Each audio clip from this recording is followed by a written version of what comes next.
Pasca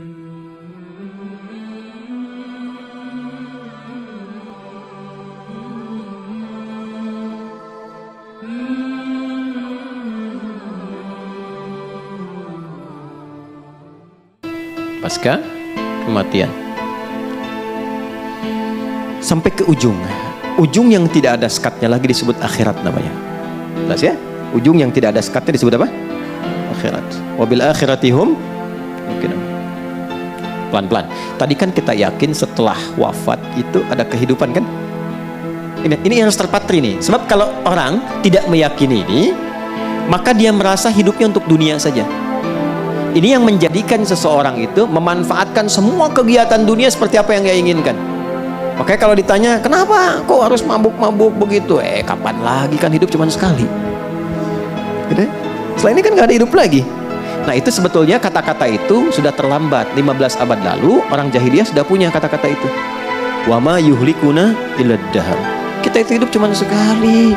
Kalau udah meninggal, udah mati, nggak ada lagi kehidupan. Mumpung masih hidup, nikmati bos katanya. Itu udah ada dulu. Kalau ada yang begitu, jahiliyah tuh, ya, terlambat dia. Ya, barangkali nasabnya Abu Jahal tuh dari atas tuh. Itu ada di Quran, bahasanya ada. Makanya ngaji. Ya, kalau ngaji kita bisa bedakan mana yang terlambat, mana yang faktual, gitu kan? Mana yang benar, mana yang kurang tepat. Halo, jelas? Ya. Nah ini gambarannya nih. Nah kalau kita yakin, maka kita punya persiapan. Kalau nggak yakin, nggak punya persiapan. Nah karena kita sadar ada kehidupan setelah kematian, dan dimensinya sama atau tidak? Tidak. Alamnya sama nggak? Nih, saya mau tunjukkan logika berpikir yang sederhana. Di alam yang sama saja, kalau pindah tempat, pasti butuh bekal kan? Ya. Anda dari rumah ke sini, kalau nggak ada bekalnya bisa nggak ke sini? Nggak mudah. Kendaraan perlu bensinnya, naik motor perlu ada ongkosnya, apalagi pindah lebih jauh lagi. Maaf, sekarang di Jakarta misalnya pengen untuk ke Tanah Suci, dari Tanah Kusir ke Tanah Suci, pengen ke Mekah, pengen ke Madinah, mungkin nggak berangkat kalau nggak ada bekalnya? Tidak. Sekarang begitu sampai ke Saudi, maaf, mata uangnya sama nggak? Tidak. Geser lagi terus agak lebih jauh ke Amerika. Ke Amerika bisa nggak beli air pakai rupiah? Pakai apa? Dolar. Di Malaysia pakai apa? Hukumnya sama nggak? Tidak. Ke Singapura aja nggak bisa sembarangan, ya kan? Di sini jalan buang sampah, nggak ada yang lihat, buang. Di Singapura bisa jadi nggak berani. Di Jepang bisa jadi harus ikut sistem kan? Berarti ada hukumnya sendiri, ada aturannya sendiri. Di alam yang sama, cuman beda tempat, beda aturan. Maka sekarang pindah alam, jadi nggak logis kalau aturannya sama, pasti beda. Karena itu saat pindah alam, yang dibawa pun dunia itu akan ditinggalkan, nggak ada yang dibawa. Karena kan judulnya meninggalkan dunia kan, dan hebatnya diumumkan di speaker di toa-toa. Assalamualaikum warahmatullahi wabarakatuh. Inna lillahi wa inna ilaihi. Telah meninggal. Nah, meninggal dunia itu maksudnya meninggalkan dunia seutuhnya. Jadi semua hukum-hukum dunia termasuk di dalamnya, dan bekal-bekal dunia nggak akan dibawa. Ya, Anda sekarang mau kerja sekeras-kerasnya, berangkat gelap, pulang gelap, macam-macam, kumpulkan harta, dapat mobil banyak, rumahnya luas dan mewah. Begitu masuk ke alam kubur, mobilnya ikut nggak? Handphonenya ikut. Tuh yang dipakai ngerekam-rekam tuh. Fotonya ikut nggak? Man rebuka jamaah Ustaz Adi. Nih buktinya. Nggak bisa. Nggak bisa. Mama nanti kalau masuk ke alam kubur, tolong handphonenya dikuburin tapi setelin morotal dulu ya. Pulsanya kirimin tiap pekan. Nggak bisa tetap. Nggak ada yang masuk. Bajunya sama nggak dengan sekarang? Ganti. Anda mau kumpulin pun banyak sampai puluhan ratusan, tetap yang dipakai beda dan hilang semua. Begitu dipaksa dimasukkan, rusak, hancur. Karena bukan tempatnya, bukan fasilitasnya, bukan hukumnya. Pindah tempat, maka pindah hukum. Beda aktivitas, beda perbekalan. Sekarang pindahnya beda alam. Kita masuk ke alam pasca kematian, pasca kehidupan dunia, masuk ke alam kubur. Belum ke akhirat, ya baru dikubur. Karena beda alamnya, alam dunia dengan kubur sudah beda hukumnya. Silahkan cek di buku, di kitab mana ada keterangan tentang kubur. Di Islam lengkap. Afala ya'lamu idza bu'thira ma fil kubur. Tahu nggak ketika nanti dikubur sampai bangkit itu bagaimana kehidupannya? Maka turun ketentuan-ketentuan supaya disiapkan sebelum masuk. Jadi sebelum masuk kita sudah punya bekal. Itu indahnya dalam Islam. Terjadi sudah siap, nggak kejadian nggak ada ruginya. Itu jawabannya bagi orang nggak yakin dengan alam kubur. Nah, saya nggak ada masalah kok.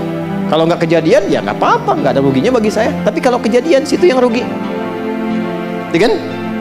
Oh, kubur tuh nggak ada apa-apanya, cuman tidur aja. Ya nggak apa-apa, saya tidur kan pengen enak, pengen punya fasilitas, tidurnya nyaman, empuk, mimpinya enak. Situ nggak punya persiapan, silahkan tidur dalam kubur, mimpi ketemu neraka, ya kan? Anda di alam dunia mimpi ketemu kuntilanak, pengen cepet bangun kan? Jelas kan? Halo? Ini di alam kubur kan ada orang mengatakan nggak ada siksa, yang ada cuma tidur aja. Ya memang Anda tidur, tapi mimpinya neraka terus pagi sampai petang, dan nggak bisa bangun lagi. Tersiksa nggak? Nah, daripada kita capek dan bingung menelisik, ya mencari-cari menduga-duga, yang sudah pasti aja Allah bilang apa pencipta kita. Nabi terangkan apa? Keluarkan kurikulum alam kubur sebagai persiapan pulang. Dan indahnya dalam Islam itu terintegrasi dengan kegiatan dunia dalam bentuk amal soleh tadi. Sholat kan kita kerjakan kan? Apa manfaat sholat untuk dunia? Menjadikan kita menjadi lebih baik. Inna sholata tanha anil fakhsya wal munkar. Apa manfaat untuk kematian? Dalam sholat ada tumakninah namanya, melatih ketenangan. Tumakninah itu dari bahasa itma'anna yatma'innu, melatih jiwa untuk tenang. Jiwa bahasa Arabnya nafas. Jiwa yang dilatih tenang maka punya sifat jiwa yang tenang. Dalam bahasa Arab disebut nafsul mutmainnah. Nah, latihan sholat kita tumakninah ruku, tumakninah dalam sujud membentuk nafas mutmainnah. Apa manfaat nafas mutmainnah untuk pulang? Saat maut itu dicabut, maka dampaknya lahir ketenangan dalam jiwa. Itu yang dimaksud ya ayyatuhan nafsul. Bagaimana nafsul mutmainnah muncul? Tumakninah. Kapan munculnya? Dalam ibadah. Jadi ketika sholat diberikan ketenangan untuk pulang, cara pulangnya. Di alam kubur dapat kebaikan. Anda ayah, ibu berjuang merawat anak dengan baik saat mengandung, ya, jaga yang halalnya masuk, yang haram mesti keluar, bacain Quran, dekatkan dengan Allah sejak dalam kandungan, begitu lahir dirawat-rawat, tiba Anda meninggal misalnya dalam perawatan yang baik, itu jihad, Bu. Tahu apa yang terjadi? Orang-orang yang mendedikasikan hidupnya untuk mengabdi kepada Allah, padahal kan normal sebagai seorang ibu merawat kan? Normal kan? Merawat, memberikan yang baik, gizi yang baik, tapi dia niatkan karena Allah. Itu begitu dia wafat, langsung turun kandungan ayat tentang fi sabilillah. Wala tahsabanna alladziina qutilu fi sabilillahi amwata bal ahya'un 'inda rabbihim yurzaqun. Orang-orang yang mendedikasikan hidupnya untuk beribadah kepada Allah, berjuang di jalan Allah, jangan dikira wafat begitu saja. Di alam kubur kami berikan kehidupan yang lebih megah dengan nikmat yang berlimpah. Dan perjuangan itu jangan selalu digambarkan kepada jihad militer.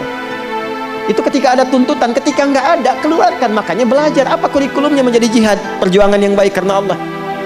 Antum tafaqquh fiddin, belajar, lakukan karena Allah. Dalam Islam itu belajar apapun yang dipelajari, tujuan akhirnya mengenal Allah. Antum pintar sepintar-pintarnya jadi profesor, nggak kenal Allah, nggak disebut pintar dalam Quran. Justru Allah turunkan itu untuk diriset. Nanti poin nomor 3, kita kan baru 1, ya kan? Baru 1 kan? Nanti poin nomor 3 itu Allah tampilkan wal jibala autada, ya kan? Ada gunung-gunung, ada awan-awan. Wa anzalna minal mu'sirati ma'an tajajja. Riset tuh awan, riset langit, riset lautan, riset daratan. Turunlah ilmu dari situ. Riset langit, astronomi nanti. Ya, di daratan ada geologi, geofisika, geofisis dan sebagainya. Di lautan ada ilmunya lagi. Tapi puncak dari semua itu untuk kenal Allah, karena dibuat itu supaya Anda tahu ada pencipta. Bukan cuma gali tambang, nemuin emas, nemuin nikel, nemuin tembaga. Yang ketika meninggal gak dibawa semuanya. Gak dibawa. Ada yang kain kafan yang terbuat dari emas, dari tembaga. Gak ada. Jadi puncak tertingginya kenal Allah. Ngapain pintar-pintar gak kenal Allah? Nggak dibawa pulang gitu. Jadi Anda diminta pintar, sukses, bahagia, ya, kemudian juga mulia, hartanya bisa dipakai untuk menikmati dunia. Saat yang bersamaan niatkan untuk ibadah, punya poin akhirat. Di dunia dapat, akhirat dapat, itu konsepnya. Dan tidak meninggalkan dunia, karena ayatnya berbunyi Rabbana atina fid dunya wa fil akhirati wa qina.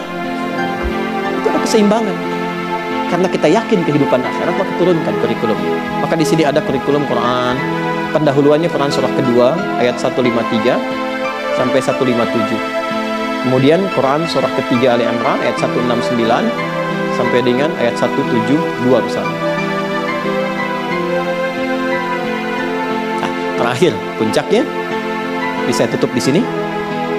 Kalau ini kita ingin turunkan dengan cepat sampai ke akhiratnya, maka ada kurikulum. Ini langsung kalimatnya dari Allah untuk orang beriman dan bertakwa saja. Kalau Anda termasuk di dalamnya, berarti ayatnya untuk kita. Quran surah 59 ayat 18. Ya ayyuhalladzina amanu, hai semua orang yang beriman. Kita beriman tidak? Insyaallah ya, berarti masuk ya dalam ayat ini ya. Ittaqullah, bertakwalah kepada Allah. Kita termasuk golongan takwa insyaallah. Allah ya, kita berusaha untuk bertakwa. Perhatikan. Wal tanzur nafsum ma qaddamat. Hendaknya setiap personal, setiap diri yang merasa beriman dan ingin meningkatkan takwa, maka buktikan dengan memiliki program hidup li ghad. Ghad di situ maksudnya sampai akhirat. Jelas? Bikin kurikulum sampai akhirat. Nah, cara cepatnya turunkan kurikulum akhiratnya ke bumi, lalu tunggangi itu sampai wafat. Gampangnya begitu. Nah, akhirat itu tadi saya katakan, ini secara singkat nih saya mau tutup. Akhirat itu kan ujung sesuatu yang nggak ada lagi setelah itu. Ini papan tulis nih ujungnya nih. Misalnya nggak ada lagi setelah ini, maka ini akhirat namanya. Akhir dari sesuatu yang sudah pada ujungnya. Kehidupan kita akan berada di satu tempat yang itu ujung dari sesuatu. Setelah itu nggak ada kehidupan lagi. Dunia pindah ke alam kubur, waiting room ya. Makanya disebut barzakh, pemisah, waiting room. Setelah itu kemana? Nah, cuman dua akhirnya. Imma surga, jannah, atau neraka, nar. Yang di sini sementara araf. Orang cerdas, orang sehat pengen kemana? Jadi kalau ada orang yang mudah menganggap neraka, ringan mengatakannya, bahkan mengatakan ya nggak apa-apalah di neraka juga, ini ketemu ini juga. Nah, ini menunjukkan bahwa ada sesuatu yang tidak sehat dalam jiwanya. Dan orang yang nggak sehat jiwanya lebih berbahaya.